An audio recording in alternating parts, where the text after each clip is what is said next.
Good morning students. हम लोग पढ़ रहे थे अपना पहला अध्याय जीवों में जनन। और जीवों में जनन के अंतर्गत अपन ने दो प्रकार पढ़ लिए थे। पहला था अपना अलैंगिक जनन और दूसरा है लैंगिक जनन। अलैंगिक जनन हमने कंप्लीट कर लिया था और अब हम लैंगिक जनन के ऊपर बात कर रहे थे। तो लैंगिक जनन में आपको मैंने बताया था तीन मुख्य घटनाएं, युग्मक निर्माण, उसके बाद में युग्मक संलयन या निषेचन, और उसके बाद में निषेचन के पश्चात पहले निषेचन के पश्चात युग्मनज और भ्रूण का निर्माण। तो लैंगिक जनन को हम तीन भागों में विभाजित कर सकते हैं। सबसे पहली बात आप लोगों को याद होगा लैंगिक जनन। लैंगिक जनन किसे कहते हैं? जनन की वह क्रिया जिसमें दो जनक भाग लेते हैं और दो जनक भाग लेने के पश्चात एक नए जीव का निर्माण होता है, जिसमें मुख्य रूप से दो घटनाएं आपको बताई हुई है। कौन कौन सी? एक अर्धसूत्री विभाजन और दूसरा युग्मक संलयन। ये दो मुख्य घटनाएं होती है। लैंगिक जनन जो है वो प्रतिकूल परिस्थितियों में होता है। लैंगिक जनन के द्वारा विविधता आती है। लैंगिक जनन जो है वो एक धीमी प्रक्रिया है। परिपक्व अवस्था प्राप्त करने के पश्चात जीवों के अंदर लैंगिक जनन की क्रिया होती है। तो यहाँ हम जो पूरी प्रक्रिया है, लैंगिक जनन की जो पूरी प्रक्रिया है, उसे तीन भागों में विभाजित कर लेते हैं। दूसरा जो आपको बताया था निषेचन। निषेचन का मतलब क्या है? जो भी युग्मक बनेंगे उन युग्मकों का संलयन या सिंगगेमी। तो एक तो हो गया अपना निषेचन और दूसरा हो गया निषेचन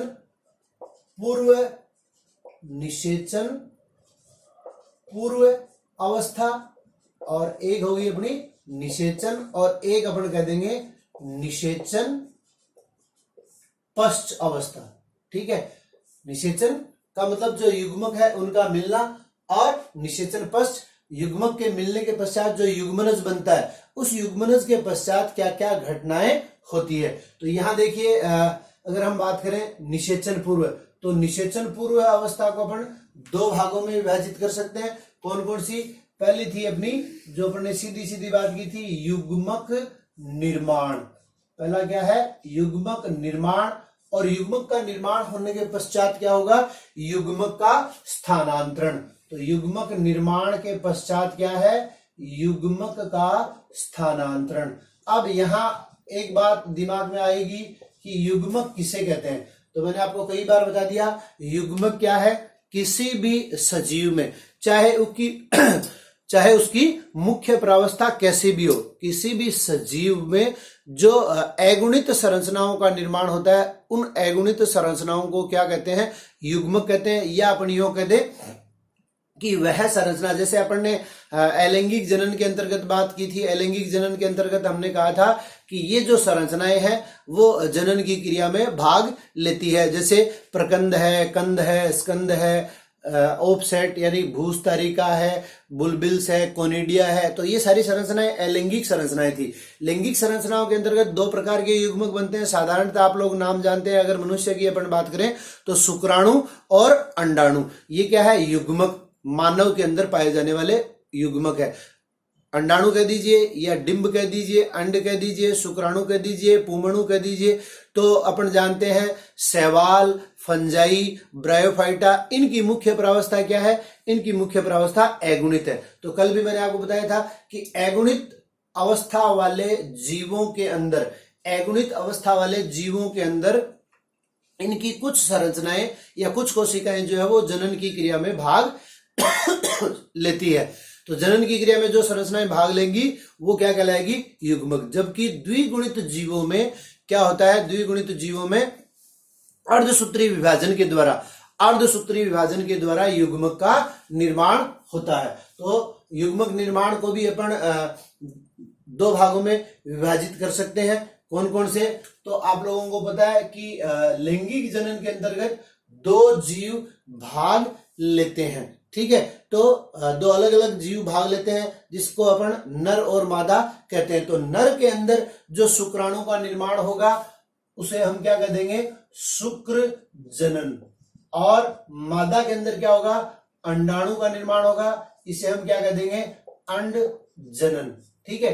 तो शुक्राणु के निर्माण की क्रिया, और शुक्राणु क्या है, नर युग्मक है, शुक्राणु या पुंमणु के निर्माण की क्रिया शुक्र जनन कहलाती है, अंडाणु के निर्माण की क्रिया अंड जनन कहलाती है। और ये दोनों ही, चाहे अगर अपन पादपों की बात करें तो जो नर युग्मक होता है परागकण और मादा युग्मक होता है अंडाणु, तो इनके निर्माण की क्रिया क्रमशः क्या कहलाती है, पुंमणु जनन या शुक्र जनन, शुक्राणु के निर्माण की क्रिया। और इनके निर्माण की क्रिया में मैंने आपको बताया था कि इनका निर्माण जो है जननिक कोशिकाओं में, यानी जो कोशिकाएं युग्मक का निर्माण करती है उसे हम क्या कर देंगे, जननिक कोशिकाएं या MMC, आप लोग याद रखेंगे MMC। चाहे शुक्र जनन हो और चाहे अंड जनन हो, दोनों में क्या आ जाएगा, MMC। MMC का मतलब क्या हो गया, मेगा स्पोर मदर सेल या माइक्रोस्पोर मदर सेल। अब देखिए ये जो युग्मक बनते हैं इनकी अगर अपन बात करें तो जो छोटे जीव होते हैं या निम्न वर्गीय जो जीव है, शैवाल है, कवक है, या जंतुओं के अंतर्गत प्रोटोजोआ, पोरीफेरा, इनके अंतर्गत जो युग्मक बनते हैं वो युग्मक किस प्रकार के होते हैं, समयुग्मकी। समयुग्मकी, समयुग्मकी का मतलब क्या है कि जो नर और मादा युग्मक बनते हैं, जो नर और मादा युग्मक बनते हैं वो आकारिकी और संरचनात्मक दृष्टि से दोनों तरफ से क्या है, समान है। यानी इनमें हम विभेद नहीं कर पाते कि कौन सा नर युग्मक है और कौन सा मादा युग्मक है। दूसरा क्या बनता है, असमयुग्मकी। असमयुग्मकी, अब देखिए बायोलॉजी में आपको मैंने बताया हुआ है कि जिस किसी शब्द के आगे भी ए लग जाए ए लग जाए, इसका मतलब वो चीज उसमें क्या है, अनुपस्थित है। ए किसके आगे लगा, सम के, यानी जो नर और मादा युग्मक बनते हैं, जो नर और मादा युग्मक बनते हैं वो समान नहीं है। तो यहां अगर हम दो चीजें देखेंगे युग्मक के निर्माण के अंतर्गत, एक तो क्या देखेंगे, आकारिकी, आकारिकी या मोर्फोलॉजी जिसको अपन कहते हैं, ठीक है, या इसी को हम कह सकते हैं संरचना, आकारिकी या संरचना। और दूसरी क्या होगी, दूसरी है कार्यकी, यानी वो काम क्या करते हैं। तो मैंने आपको कल भी बताया था अधिकतर जीवों में जो दूसरा स्टेप अपन पढ़ते हैं युग्मक का स्थानांतरण, तो अधिकतर जीवों में नर युग्मक जो है वो गमनशील होता है। नर युग्मक क्या होता है, गमनशील होता है, तो मादा युग्मक अपने स्थान पर स्थिर रहता है। तो ये क्या हो गया, कार्य की फिजियोलॉजी।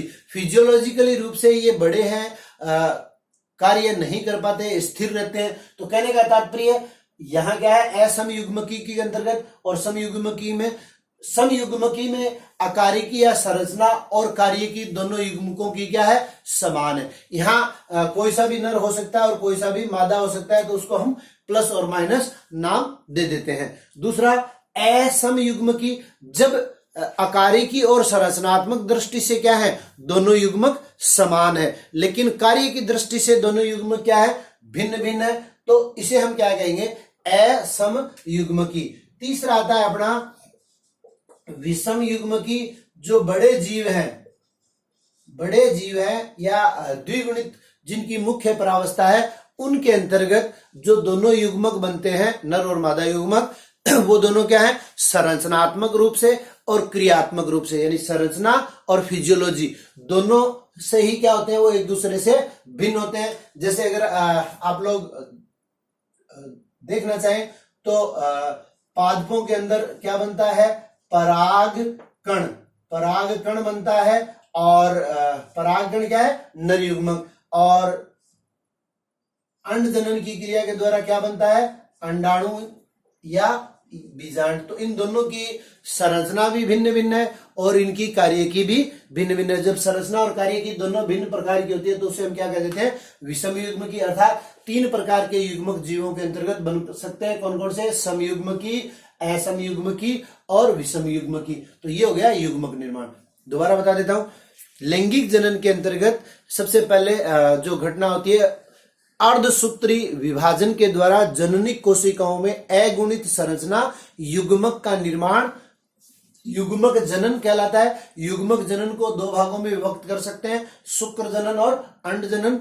नर जीव में शुक्राणु या नर युग्मक के निर्माण को अपन क्या कहते हैं, शुक्र जनन। मादा जीव में अंडाणु या डिंब के निर्माण को हम क्या कह सकते हैं, अंड जनन। तो ये हो गए अपने दोनों जनन। अब इसके अलावा देखिए युग्मक का स्थानांतरण तो मैंने आपको बता दिया कि युग्मक के स्थानांतरण के लिए क्या होगा कि नर युग्मक जो है वो चलनशील होता है, मादा युग्मक साधारणतः, ठीक है। असाधारण या अपवाद स्वरूप जैसे अपने शैवाल हैं, कवक हैं, ठीक है, इनके अंतर्गत दोनों युग्मक चलनशील हो सकते हैं। लेकिन अधिकतर चीज होती है उसको अपन सिद्धांत के रूप में मानते हैं, और जो बहुत कम चीजें पाई जाती है उन्हें हम अपवाद के रूप में प्रदर्शित करते हैं। तो अधिकतर जीवों में नर युग्मक जो है वो चलनशील होता है, ठीक है। इसी के अंतर्गत युग्मक निर्माण के अंतर्गत ही लैंगिक जनन को 3 भागों में विभाजित किया था, तो इसको मैं एक बार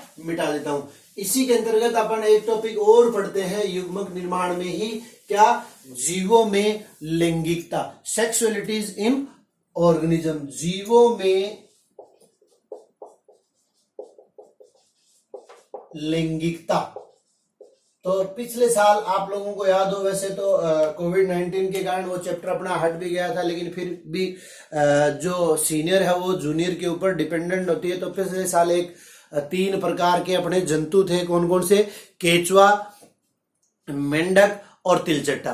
तो अगर हम बात करें इन तीनों जंतुओं की, तो जो केचुआ होता है उसमें दोनों प्रकार के जननांग एक ही जीव में उपस्थित होते हैं। तो जब दोनों प्रकार के जननांग यानी नर और मादा दोनों प्रकार के जननांग एक ही जीव में उपस्थित होते हैं, तो ऐसे जीवों को हम क्या कहते हैं, द्विलिंगी।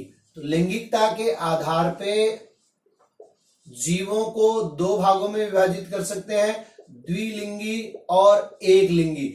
द्वि नाम से स्पष्ट है, द्वि का मतलब 2, एक यहां साफ साफ लिखा हुआ एक लिंगी, यानी जिन जंतुओं में केवल एक लिंग उपस्थित होता है। जैसे अगर अपन मनुष्य की बात करें तो नर और मादा पृथक पृथक होते हैं, तो यानी नर के अंदर एक लिंग है, मादा के अंदर एक लिंग है। तो इसी को हम क्या कहते हैं, लैंगिकता। यानी वो उत्पत्ति के आधार पे किस प्रकार का प्राणी है, नर प्राणी है या मादा प्राणी है, ये अपन बाद में पढ़ेंगे मानव जनन के अंतर्गत कि नर और मादा में क्या डिफरेंस पाया जाता है, और छोटी कक्षाओं में भी आप लोगों ने पढ़ा हुआ होगा, ठीक है। तो जब एक ही लिंग एक जीव में उपस्थित होता है तो उसे क्या कहते हैं, एक लिंगी।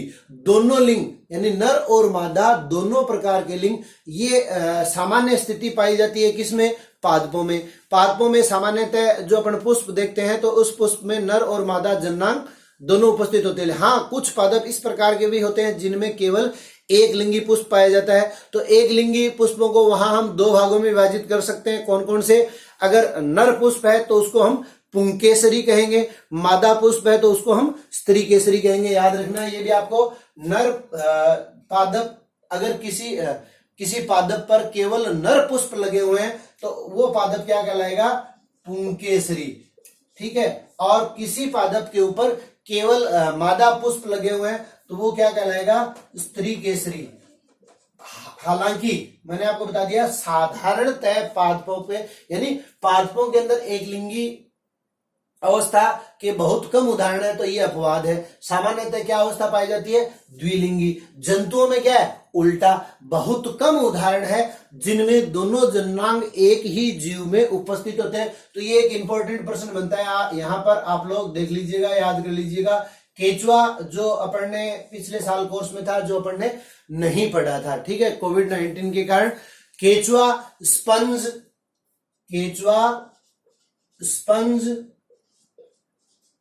टेपवर्म, ठीक है। केचुआ, स्पंज, टेपवर्म, ये क्या है, एक आपके हिरुनिडेरिया हो सकता है, जोंक। तो इन सब जीवों में क्या होता है, दोनों प्रकार के जननांग, इन सब जीवों में दोनों प्रकार के जननांग एक ही जीव में उपस्थित होते हैं। दोनों प्रकार के जननांग एक ही जीव में उपस्थित होते हैं, उन जीवों को क्या कहते हैं, द्विलिंगी। और केवल एक ही जननांग आइदर मेल नर फीमेल। जब एक ही जननांग एक जीव में उपस्थित होता है तो उन जीवों को क्या कहते हैं, एक लिंगी या एक लिंगाश्रयी। अब अगर अपन बात करें शैवाल और कवक की, तो आप लोगों को पता है शैवाल और कवक में क्या होता है, पादप है। ऐसे पादप है जिनमें जड़, तना, पत्ती भी नहीं पाई जाती, तो इनके पादप शरीर को हम क्या कहते हैं, थैलस। तो जो द्विलिंगी पादप होंगे उनको हम क्या कह देंगे, समथैलेसी। ठीक है, समथैलेसी के अंतर्गत अपना पुंकेसरी, स्त्रीकेसरी दोनों आ जाएगा। जबकि एक लिंगी जो पादप होंगे उनको हम क्या कहेंगे, विषम थैलेसी। अगर हम थैलस की बात करें तो ये क्या हो जाएगा, और इसको हम क्या कह सकते हैं, विषम थैलेसी। यानी नर और मादा थैलस जो है वो भिन्न भिन्न प्रकार के होते हैं। उनको बाहर से देखने पर ही पता चल जाता है कि ये नर पादप है और ये मादा पादप है। और एक शब्द आ जाता है अपना उभय लिंगाश्रयी। उभय लिंगाश्रयी, अब देखिए एक लिंगी पुष्प जिस पादप पर उपस्थित होंगे उस पादप को क्या कह देंगे, एक लिंगाश्रयी। यानी उसने क्या कर रखा है, आश्रय दे रखा है किसको, एक ही लिंग को। द्विलिंगी है तो उसको क्या कह देंगे, द्विलिंगाश्रयी। और तीसरा मैं लिख रहा हूं आपके लिए, उभय लिंगाश्रयी। यानी कुछ पादप इस प्रकार के होते हैं जिनमें एक लिंगी पुष्प भी उपस्थित है और द्विलिंगी। यानी एक पुष्प तो इस प्रकार का लगा हुआ है जिसमें ये अपना हो गया नर जननांग और ये हो गया मादा जननांग। इसी पादप पे ये पुष्प लगा हुआ है, और दूसरा इस प्रकार का पुष्प लगा हुआ है जिसके अंदर केवल ये नर जननांग है, और एक इस प्रकार का पुष्प लगा हुआ है जिसमें दोनों प्रकार के जननांग, ये मादा जननांग है। तो तीनों प्रकार के पुष्प जब किसी पादप के ऊपर लगे हुए रहते हैं तो उसको क्या कह देंगे, उभय लिंगाश्रयी। हालांकि साधारणतः जब पुंकेसरी और स्त्रीकेसरी दो अलग अलग पुष्प लगे हुए रहते हैं तो क्या हो गया, उभय। यानी दो भिन्न भिन्न प्रकार के पुष्प भी एक ही पादप के ऊपर लगे हुए रहते हैं, एक ही पादप ने उसको क्या कर रखा है, आश्रय दे रखा है, तो वो क्या हो जाएगा, उभय लिंगाश्रयी। ठीक है, तो सबसे पहला हो गया अपना युग्मक निर्माण। युग्मक निर्माण के अंदर शुक्र जनन, अंड जनन। शुक्र जनन के द्वारा नर युग्मक का निर्माण, अंड जनन के द्वारा मादा युग्मक का निर्माण। ये दोनों क्रियाएं अर्धसूत्री विभाजन के द्वारा जननिक कोशिकाओं में होती है। और इनका निर्माण होने के पश्चात क्या होगा, युग्मक का स्थानांतरण होगा। तो स्थानांतरण में मैंने बता दिया आपका निम्न वर्गीय जीवों को, जैसे शैवाल व कवक को छोड़कर, जिनमें शैवाल और कवक में सम युग्म की स्थिति उत्पन्न हो सकती है। यानी दोनों युग्मक समान प्रकार के हो सकते हैं, नर और मादा, जिनमें हम आकारिकी और संरचनात्मक रूप से विभेद नहीं कर पाते हैं। तो ऐसे युग्मक में कोई सा भी युग्मक क्या होगा, चलनशील हो सकता है, स्थानांतरणशील हो सकता है। साधारणतः युग्मक का जो स्थानांतरण है बनने के पश्चात निषेचन। निषेचन किसे कहते हैं, नर और मादा युग्मकों के मिलने को, या जो इनके केंद्रक होते हैं, मोटे तौर पे अपन मिलने का मतलब क्या है कि इनके अंदर जो केंद्रक है, कोई भी कोशिका है उसमें क्या है, केंद्रक है, और केंद्रक में क्या होता है, उसकी समस्त सूचनाएं निहित रहती है। तो ये एक्चुअल में निषेचन क्या है, इन दोनों के केंद्रक आपस में इस प्रकार से मिल जाते हैं। क्या कहलाता है, केंद्रकों का संलयन ही निषेचन कहलाता है। तो मिलने के लिए, अब चूंकि अपन जानते हैं नर और मादा दोनों युग्मक एक लिंगी हो या द्विलिंगी हो, जन्नांगो, नर जन्नांग और मादा जन्नांग में क्रमशः इनका निर्माण होता है। तो निर्माण होने के पश्चात एक ऐसा स्थान हो जहां पर दोनों आपस में आके टकरा सके, मिल सके, संयोग कर सके। तो उसके लिए क्या होगा, या तो दोनों जैसे कि निम्न वर्गीय जीवों में, या फिर एक जैसा कि साधारणतः पाया जाता है। नर युग्मक क्या करता है, चलते हुए, गमन करते हुए किसी भी प्रकार से, साधारणतः इसके लिए माध्यम की आवश्यकता होती है। तो माध्यम जो है जल होता है। जल के द्वारा ये क्या करते हैं, जल के द्वारा एल्गी, फंजाई, टेरिडोफाइटा, ब्रायोफाइटा, इनके अंतर्गत माध्यम जल होता है। तो जल के माध्यम से ये एक स्थान से दूसरे स्थान पर पहुंचते हैं। या परागकणों के अंदर उच्च पादपों के अंतर्गत बात करें, जैसे आवृत बीजी और अनावृत बीजी, तो उनके अंदर जो नर युग्मक बनता है परागकण, वो परागकण जब मादा युग्मक तक पहुंचता है तो उसको एक अलग क्रिया का नाम दिया है। आप लोगों को पता होगा, नहीं पता है तो याद कर लीजिए, परागण। नर युग्मक, देखिए उच्च वर्गीय पादपों में नर युग्मक जो बनता है वो क्या है, परागकण। तो परागकण कहां बनता है, वैसे अपन दूसरे पाठ में इसको विस्तार पूर्वक पढ़ेंगे, क्योंकि दूसरे पाठ का नाम क्या है, पुष्पीय पादपों में लैंगिक जनन, तो वहां विस्तार पूर्वक पढ़ेंगे। यहां सिर्फ इतना समझ लीजिए, परागण किसे कहते हैं, नर युग्मक पराग कणों का मादा युग्मक वर्तिकाग्र तक पहुंचना क्या कहलाता है, परागण। तो परागण की क्रिया के द्वारा या जल के माध्यम के द्वारा, और यह परागण की जो क्रिया है वो वायु के द्वारा संपन्न हो सकती है, कीट के द्वारा संपन्न हो सकती है, पक्षी के द्वारा संपन्न हो सकती है, वो अपन अगले पाठ में विस्तार पूर्वक पढ़ेंगे। कहने का तात्पर्य नर युग्मक जो है वो मादा युग्मक तक पहुंचता है, उसको क्या कहते हैं अपन, स्थानांतरण। स्थानांतरण युग्मक बन गया, युग्मक बनने के पश्चात वो मादा युग्मक तक पहुंच गया, नर युग्मक मादा युग्मक। दूसरा टॉपिक आता है अपना निषेचन। निषेचन किसे कहते हैं, साधारण सी बात है, नर और मादा युग्मकों के संलयन को निषेचन कहते हैं। अब देखिए, कुछ जीव ऐसे भी होते हैं जिनमें बिना निषेचन के ही, ठीक है, ये भी एक बड़ा ही महत्वपूर्ण प्रश्न है, याद रखना आपको। कुछ जीव ऐसे होते हैं जिनमें बिना निषेचन की क्रिया के ही जो युग्मक बने हैं, उन युग्मकों से ही जीव का विकास हो जाता है। तो इस प्रकार की क्रिया को हम क्या कहते हैं, इस प्रकार की क्रिया को हम कहते हैं अनिषेक जनन। अनिषेक जनन क्या हो गया, बिना निषेचन की क्रिया के नए जीव का निर्माण। बहुत इंपॉर्टेंट प्रश्न है, कुछ छिपकलियों में इस प्रकार की क्रिया होती है, बाकी आप उदाहरण याद कर लीजिए।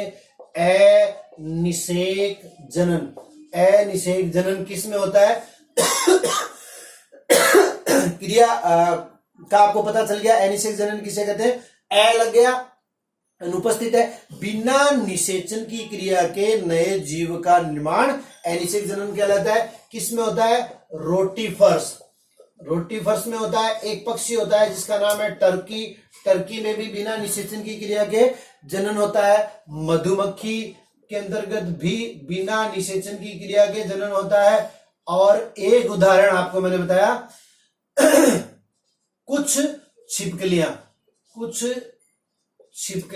इनमें बिना निषेचन की क्रिया के जनन होता है, ठीक है। तो ये हो गया अनिषेक जनन। इसके अलावा एक होता है स्वतः निषेचन, तो जैसे केचुआ है, इनमें क्या होगा, या कोई भी जीव है जिसमें दोनों प्रकार के जननांग उपस्थित होते हैं, तो उसमें एक ही जीव में आपस में निषेचन की क्रिया हो जाती है, जिसे स्वतः निषेचन या सेल्फ फर्टिलाइजेशन कहते हैं। अब निषेचन का जो स्थान है वो दो प्रकार का हो सकता है।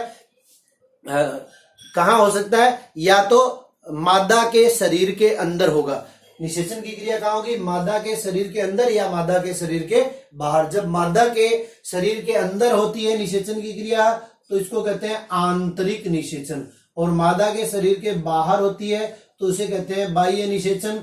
और बाह्य निषेचन जो है ये क्या है, फिर अपना अपवाद है। तो बाह्य निषेचन अपवाद है, तो इसके ऊपर प्रश्न पूछा जा सकता है।